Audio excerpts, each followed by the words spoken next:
Bangladesh cricket board সভাপতি আমিনুল ইসলাম বুলবুল জানিয়েছেন, খেলোয়াড় ও কোচ সরবরাহের বিষয়ে সৌদি আরবের অনুরোধ তারা প্রত্যাখ্যান করেছেন। প্রস্তাব মেনে নিলে ওই খেলোয়াড়রা আইনি প্রক্রিয়া সম্পন্ন করার পর ভবিষ্যতে সৌদি আরবের হয়ে খেলতে পারতেন।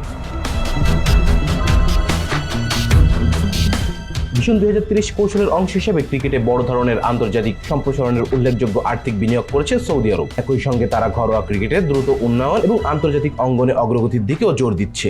আন্তর্জাতিক ক্রিকেটে শক্তিশালী দল হিসেবে আত্মপ্রকাশ করার লক্ষ্যে নিয়ে সৌদি আরব বিভিন্ন টেস্ট খেলুড়ে দেশ থেকে খেলোয়াড় আনার পরিকল্পনা করছে, যারা প্রয়োজনীয় আইনি ও যোগ্যতা সংক্রান্ত প্রক্রিয়া শেষ করে দীর্ঘমেয়াদে তাদের হয়ে খেলবেন। এর আগে সংযুক্ত আরব আমিরাত ও যুক্তরাষ্ট্র একই ধরনের কৌশল অনুসরণ করেছে। ইকবাল জানিয়েছেন, সম্প্রতি সৌদি আরব বিসিবির কাছে খেলোয়াড় সরবরাহের অনুরোধ জানায়, তবে বিসিবি সেই প্রস্তাব প্রত্যাখ্যান করেছে। এই বিষয়ে বিসিবি সভাপতি আমিনুল ইসলাম বুলবুল বলেন, 2 মাস আগে সৌদি আরব তাদের সঙ্গে যোগাযোগ করেছিল এবং তাদেরকে আমি না বলে দিয়েছি। তিনি আরো বলেন, তারা আমাদের কাছে পুরুষ ও নারী 2 ধরনের খেলোয়াড়ই চেয়েছেন, পাশাপাশি কোচও চেয়েছে, কিন্তু নিজের দেশের স্বার্থের বিনিময়ে আমি কিভাবে তাদের খেলোয়াড় বা কোচ দিতে পারি। লিভ গলফ, ফর্মুলা 1 এবং 2034 ফিফা বিশ্বকাপ আয়োজনের সত্ত্ব লাভের মাধ্যমে সৌদি আরব এরই মধ্যে বৈশ্বিক ক্রীড়াঙ্গনে বড় ধরনের বিনিয়োগ করেছে। এখন আইসিসি ও এশিয়ান ক্রিকেট কাউন্সিলের কৌশলগত সমর্থনে তারা উপসাগরীয় অঞ্চলের ক্রিকেটের নতুন কেন্দ্র হিসেবে নিজেদের প্রতিষ্ঠা করার পথে এগোচ্ছে।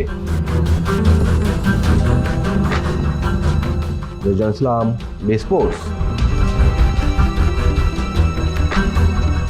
Please subscribe our channel to get more information about Sports World.